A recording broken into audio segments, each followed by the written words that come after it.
Hello everyone, कैसे हैं आप सब। तो आज की इस वीडियो में मैं आप सभी बच्चों को बीबी यूनिवर्सिटी में FYUP UG semester third session 22-26 में आप सभी बच्चों का major paper 4 political science G P बच्चों का।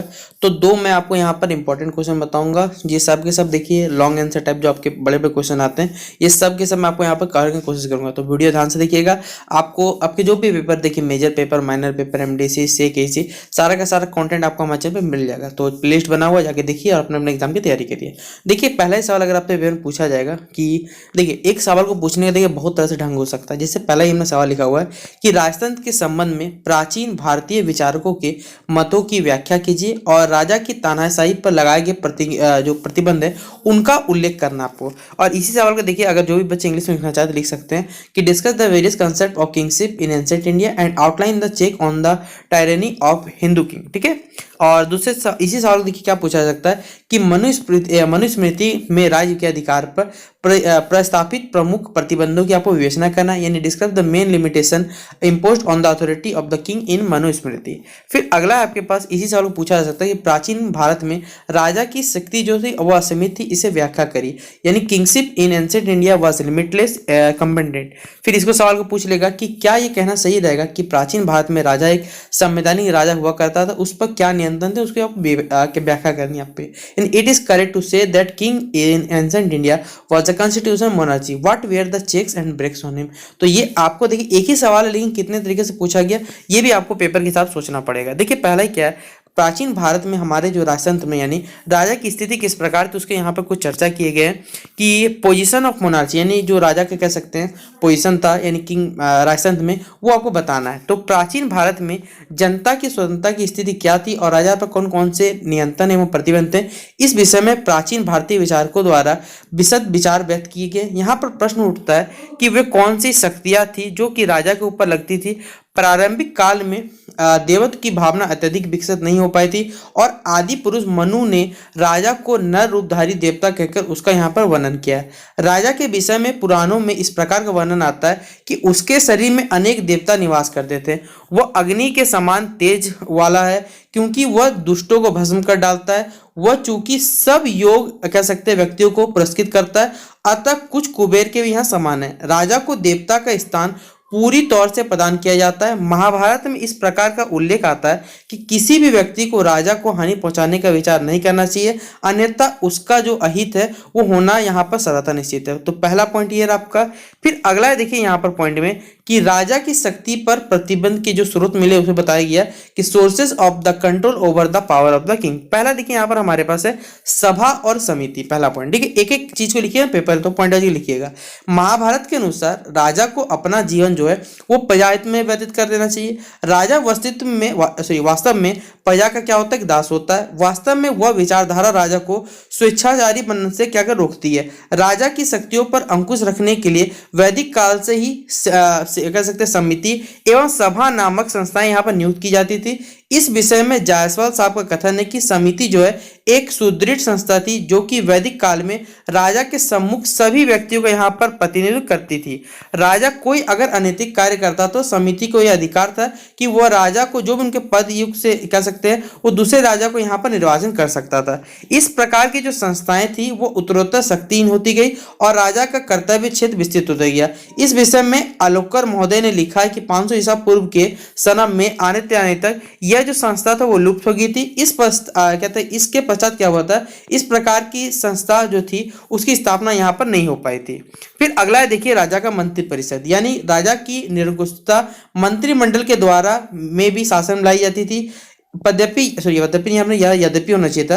यद्यपि राजा इन मंत्रियों की राय का सम्मान करता था पर उनकी बात मानने के लिए वो बाध्य नहीं था और मंत्रियों का पद भी उसकी इच्छा पर निर्भर करता था। इस प्रकार मंत्रियों का जो सर्वथा वो प्रयास रहता था कि वे राजा को येन केन प्रकार कुछ कर सके। कालांतर में वो राजा की शक्ति काफी बढ़ गई थी और उसमें जो निरंकुश रोक लगना चाहिए उस पर अब मंत्रियों की शक्ति के बाहर हो चुका था ये काम। फिर अगला हमारे पास राज्य अभिषेक की यहाँ पर समिति यानी राजाभिषेक आप जिसे कहते हैं। राज्याभिषेक में उत्सव में चूंकि प्रजा सामूहिक रूप से राजा का वर्ण करती थी। अतः राजा को सर्वदा इस बात का ध्यान रखना रहता था कि अनैतिक कार्य करने पर उसके पदोचित भी कार्य किया जा सकता है, अतः उसकी निरंकुशता पर एक लंबी रोक लगा सकती है। डॉक्टर सत्यकेतु विद्यालंकार का मत इस स्थान पर उल्लेखनीय है। उनके अनुसार इस विश्व द्वारा वर्ण किया हुआ जो राजा होता था उससे यह आशा की जाती थी कि वह स्वेच्छाहारी ना होगा। सामान्यतः जनता के मध्य उसका जो पद रहेगा वो उच्च होता है और वैदिक काल में इसलिए उसको जन राज्य के नाम से कहा जाता या पुकारा जाता था। अगला पॉइंट आपसे बच्चों को यहाँ पर कहा गया, अल्तेकर महोदय के अनुसार जन साधारण राजा के पद को अत्यधिक पावन माना जाता है, पर कालांतर में रूढ़ियों को विकास होने पर उसकी और अधिक दिव्य माना जाने लगा। राजा को स्वीकार करते समय राजा प्रज्ञा पालन की प्रतिज्ञा करता था और वो यथासंभव सब प्रतिज्ञा से पृथक नहीं होता था। फिर अगला पॉइंट आपसे बच्चों के लिए यहाँ पर जनमत। शुक्राचार्य के अनुसार प्राचीन काल में जनमत में भी राजा को स्वेच्छाचारी होने के रोका जा सकता था। उन्होंने कहा, अधर्मशीलो नित्यपदे ताभीसा यजने धर्मशीलाति वल्लभ द्विपरसत सदा। यानी कहा गया यहाँ पर कि प्रजा जो है राजा को एक प्रकार से चेतावनी देती है कि यदि उसका उचित प्रकार से अगर पालन पोषण नहीं होता है तो वह उसको छोड़ के अन्य राजा के राज्य में जाकर निवास करने लगती है। महाभारत में तो अन्यायी राजा को गद्दी से उतार देने तक का अधिकार पूजा को दिया गया। इस विषय में डॉक्टर जो अल्लेकर का विचार कहा गया है कि अत्याचारी राजा के वच का जो उल्लेख है यहाँ पर मिलने का आशा यही हो जाता है कि प्राचीन भारत में जो शास्त्रकार थे शक्ति को यहाँ पर स्रोत पूजा का जो शक्ति का जो स्रोत है वो पूजा को मानते थे। इस प्रकार की स्थिति में जनता विरोध कर देती थी और बड़ी कठिनाई से राजा थे उनको पदयोजित कर पाती थी, अतः उसको वैधानिक भी नहीं कहा जा सकता है। अगला पॉइंट है हमारा 5वां नंबर, वो है धर्म। प्राचीन जो राजा थे अपने शासन को धर्म के आधार पर उचित रूप में चलाने का दावा करते थे। इस प्रकार धर्म उसकी स्वेच्छाचार्य पर एक नियंत्रण के रूप में कार्य करता था। राजा को हमेशा भय बना रहता था कि गलत कार्य करने पर उसको नरक का भोग करना पड़ेगा। प्राचीन राजशास्त्रियों ने राजा के विषय में लिखा है कि यदि वो किसी व्यक्ति पर अनुचित, या नीचे लिखा हुआ है कि यहाँ पर दंड होगा पहले, ठीक है, दंड नहीं होगा, दंड कर लीजिएगा। दंड के रूप में कुछ रकम जुर्माना करता है तो उसको परलोक में उस रकम को 30 गुना चुकाना पड़ता है। इस प्रकार में एक पाप का विचार और भय राजा को निरंकुश नहीं बनने देते थे। फिर छठा पॉइंट है हमारे पास यहाँ पर, यह है शिक्षा। राजा को उसके बचपन में योग्य गुरुओं से अपेक्षित शिक्षा प्रदान किए जाने का प्रबंध किया जाता है। राजा के अंदर आरंभ से ही शांति, धार्मिकता, सदाचार और विनम्रता को लाने का प्रयास किया जाता। प्लेटो आदि प्राचीन जो भी कह सकते विचारक है उनका यह मत था कि उचित शिक्षा से ही शिक्षा प्राप्त कर लेने वाले कभी भी प्रजाहित की उपेक्षा नहीं करेंगे। यानी जो बच्चा, यानी कह सकते जो लोग पढ़ लेंगे वो कभी भी प्रजा के बारे में काम करेंगे, प्रजा के लिए ही काम करेंगे। यदि कोई राजा उचित शिक्षा प्राप्त करने के पश्चात भी स्वैच्छिक हो जाता है तो उसके विरुद्ध विद्रोह होना क्या होगा, यहाँ पर स्वाभाविक होगा। अगला हमारे पास 7वां पॉइंट है अन्य स्रोत।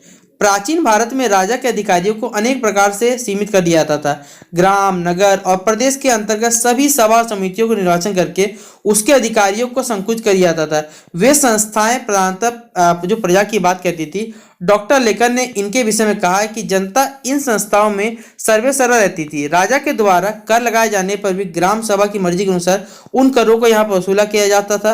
राजा के अन्य मामलों में भी संस्थाएं जो थी यहाँ बताया काफी हदों तक उसको प्रभावित करती थी। ये संस्थाएं अपने विभाग में उत्पन्न होने वाली जो संपत्ति है, संपत्ति कर पर अपना काफी अधिकार रखती थी। इस प्रकार ग्रामीण संस्थाएं एक तरफ से छोटे तक प्रजातांत्रिक संगठन थे जिनमें प्रजातंत्र का जो प्रधान है उसे यहाँ पर हाथ काम करता रहता था। अगला ही हमारे पास पॉइंट यहाँ लिखा हुआ पढ़ सकते हैं। अगला पॉइंट देखिए लिखा हुआ है, इतना ही नहीं कौटिल्य के समान यहाँ पर राजा का पक्षपात करने वाला राजनीतिक भी इसी तथ्य को मानने के पक्ष में है कि राजा की शक्तियों को सीमित रखा ही जाना चाहिए। राजा की किसी छोटी कह सकते हैं भूल के द्वारा प्रजा का अत्यधिक महान कह सकते हैं अहित हो सकता है।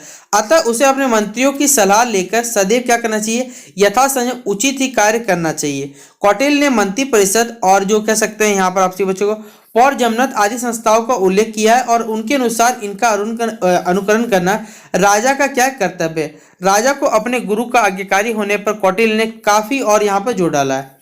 फिर अगला पॉइंट लिख सकते हैं। देखिए पहले बात, इतना बड़े क्वेश्चन पे आपको लिखना पड़ेगा, 20 नंबर का सवाल आएगा, छोटा लिखिएगा, सोचिए, इसलिए बड़े बड़े लिखने का आपको आदत थोड़ा डालना पड़ेगा।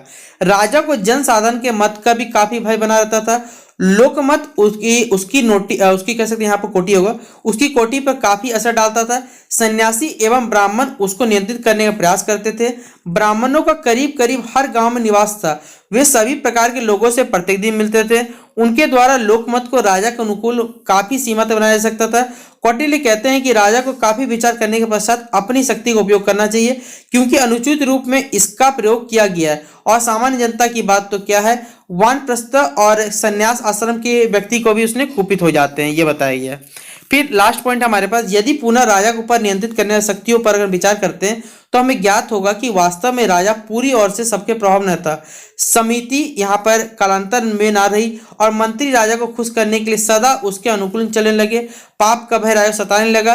पाप का भय केवल एक धार्मिक राजा को ही रोक सकता था। डॉक्टर बेनी प्रसाद का इस विषय में मत था कि हिंदू राजा उच्च दर्शी पर कायम था।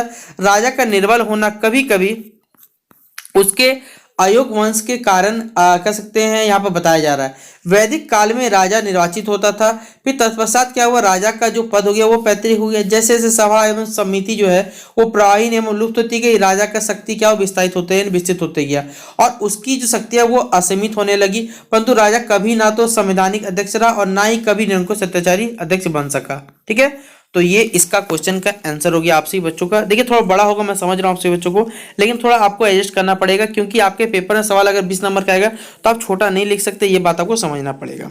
जैसे देखिए यही सवाल है, इस पर 3 प्रकार बहुत सारे प्रकार पूछा सकता है कि वैदिक युग की समिति और सभा के विषय में आप क्या जानते हैं, किस प्रकार नियंत्रण कर सकते हैं। इसी सवाल का देखिए क्या पूछा हुआ है कि वैदिक राजनीति में प्रतिनिधि तथा उत्तरदायी शासन में तत्व वर्णन करें। फिर इसी सवाल का देखिए वैदिक भारत में सभा तथा समिति की भूमिका एवं उनके प्रकारों पर एक संक्षिप्त आलोचना निबंध करें। कितना तरीके से देखिए सवाल पूछा हुआ है और यह लिख दिया गया है कि अगर आप ये नहीं आता, इसी सवाल को पूछा हुआ है कि वैदिक तथा उत्तरकालीन सभा में सभा समिति की रचना एवं कार्यों का चर्चा करें।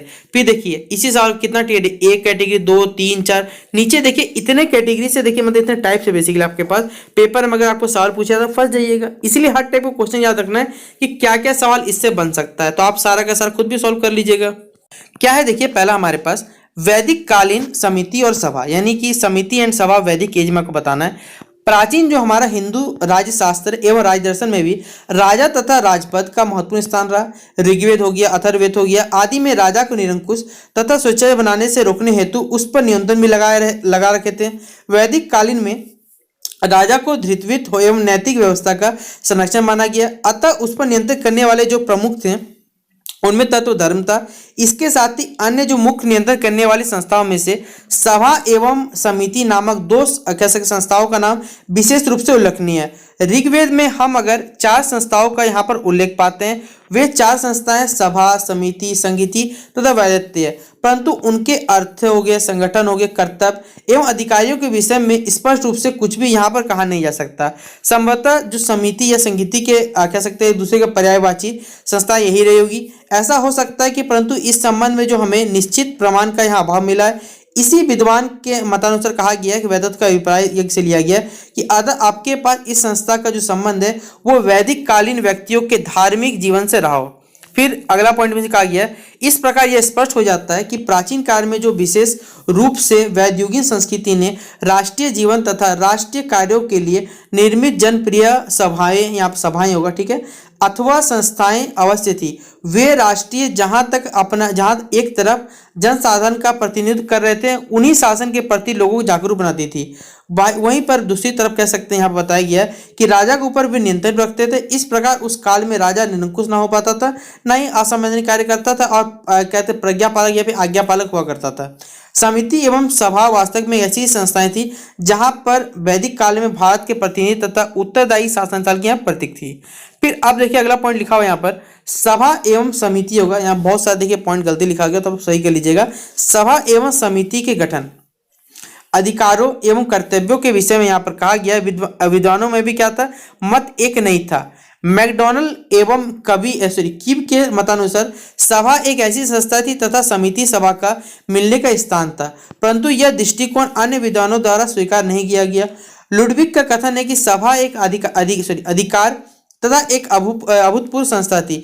जबकि जीमर का कथन था कि सभा एक ग्राम संस्था हुआ करती थी जिसकी अधिकता जो ग्राम को मुखिया यानी ग्रामीण व्यक्ति क्या करता था। डॉक्टर यहाँ पर के पी जायसवाल के अनुसार कहा गया है कि सभा को निर्वाचित मनुष्य की एक उत्कृष्ट संस्था माना जाता है जो कि समिति के आधार क्षेत्रों के अंतर्गत कार्य करती है। बंदोपाध्याय ने इन सभी विचारों की आलोचना करते हुए सभी को केवल एक संस्था माना है। इन सब विविधताओं के बावजूद यहाँ पर सामान्य रूप से यह स्वीकार किया जाने लगा कि सभा समिति की जो अपेक्षा होती है वो यहाँ पर छोटी संस्था होती है। अगला पॉइंट है, देखिए यहाँ पर समिति। प्राचीन काल में समिति एक महान सामूहिक संस्था थी जिसमें संपूर्ण जनता का प्रतिनिधित्व हुआ करता था। समिति की बैठक में संपूर्ण जनता का जो उपस्थित होना अपेक्षित था। डॉक्टर जायसवाल ने इसके संबंध लिखा है कि यह वास्तव में जनसाधारण एवं विश्व को एक प्रकार से राष्ट्रीय सभा थी, क्योंकि राजा का तनाव जो चुनाव होता था पहली बार और फिर इसी समिति के द्वारा किया जाता था। समिति में सभा को उपस्थित यहाँ पर माना जाता था। समिति का एक अध्यक्ष हुआ करता था जिसको यहाँ पर ईशान के नाम से ईशान कहा गया है। इसकी कार्रवाई के संचालन की व्यवस्था नहीं ईशान द्वारा क्या करते थे। चूंकि यहाँ पर जो संपूर्ण जनता समिति की सदस्य होती थी, अतः यह आशा की जाती थी कि संपूर्ण जनता इसकी कार्रवाई में हिस्सा लेगी, किंतु व्यवहार में संभवतः ऐसा नहीं हो पाता था। सत्यकेतु का उदाहरण इस तथ्य की पुष्टि करता है कि संभव है कि प्रतिनिधि ही जनता का प्रतिनिधित्व करते होंगे तथा प्रतिनिधि की जो उपस्थिति से ही जनता की जो उपस्थिति मान ली जाती थी। वैदिक काल में प्रतिनिधि जो यहाँ पर बताया गया हमारे पास सिद्धांत को मान्यता दी जाती है तथा विभिन्न स्थानों पर विभिन्न संदर्भों में इस सिद्धांत का यहाँ प्रयोग किया जाता है। ऐसा प्रतीत होता है यहाँ पर हमें बताया गया है कि समिति के संविधान के उपचार या फिर कह सकते आचार ग्राम ही था और ग्रामीणी तथा यहाँ पर उसके कार्यों का प्रमुख जो हिस्सा लिया करता था, जिसकी पुस्तक जीमर ने अपने यहाँ पर पुस्तक में कही है। अगला पॉइंट आप सभी बच्चे पढ़ सकते हैं कि समिति के कार्य तथा जो कार्य करने की जो विधि होती है वो बताना, यानी फंक्शंस ऑफ द समिति एंड देयर प्रैक्टिसेस।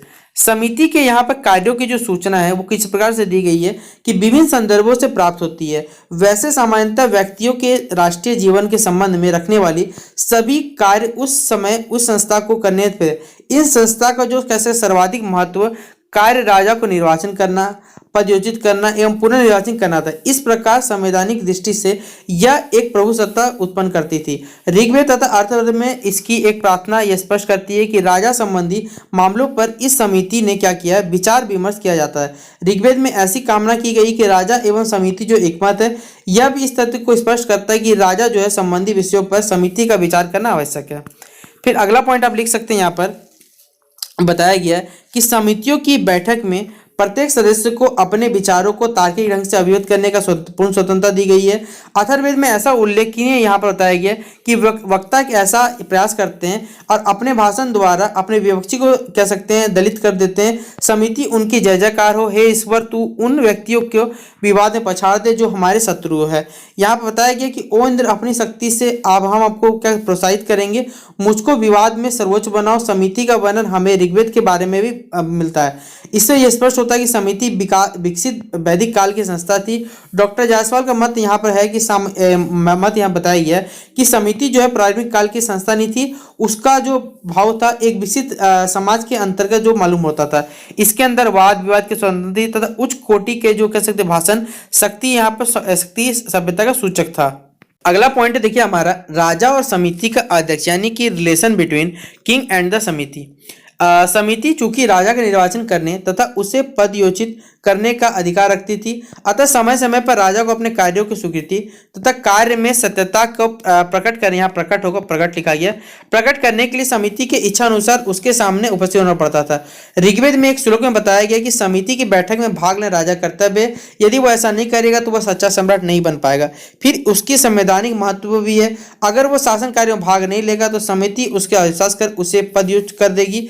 इसी प्रकार राजा समिति के प्रति उत्तरदायी हुआ और डॉक्टर अल्केतर का भी यहाँ पर कहना है कि अथर्ववेद राजा के लिए सर्वाधिक अभिशाप यह बताते हैं कि उसकी समिति राजा के मत में नहीं थी। और फिर हमारे पास आखिरी पॉइंट है सभा। देखिए वैदिक कालीन समिति की भांति एक अन्य लोकप्रिय एवं महत्वपूर्ण संस्था और थी जिसे सभा के नाम से पुकारा गया है। वह समिति संस्था में समिति की भांति प्रभावशाली अवश्य होगी। सभा एवं समिति के विषय में यहाँ पर कहा गया, विद्वानों को कहना कहा गया कि यहाँ पर विशिष्ट सभा का वर्णन करना ही सामयिक होगा। प्रजापति यानी विश्व निर्माणकर्ता की दूसरी कन्या सभा को बताया गया। कहीं कहीं इस जो तथ्य की पुनरावृत्ति सभा को समिति की बहन बतलाकर काम किया गया है। वेदों में सभा के सहयोग तथा उसके एक सदस्यों के एकमत होने की यह तंत्र जो कामना की गई है, सभी द्वारा प्रदत्त निर्णय सर्वमान्य होता है तथा निर्णय की अवज्ञा को विरोध समझाता है। इससे स्पष्ट होता है कि समिति को भांति समझ में ये विरोध का भय हमेशा छाया रहता है। तो ये हमारा देखिए 2 क्वेश्चन रहा। आप सभी बच्चों का पेपर है जो बड़े क्वेश्चन यानी लॉन्ग आंसर टाइप बन सकता है, वो मैंने आपको यहाँ पर शेयर कर दिया। तो ये वीडियो पूरा ध्यान से देखिएगा, जितना हो सके शेयर कर दीजिएगा, क्योंकि बहुत मेहनत लगा इस वीडियो को बनाने में। तो चलिए मिलते हैं इस वीडियो पे। वीडियो कैसा लगा जरूर बताइएगा। तब तक के लिए जय हिंद, जय भारत।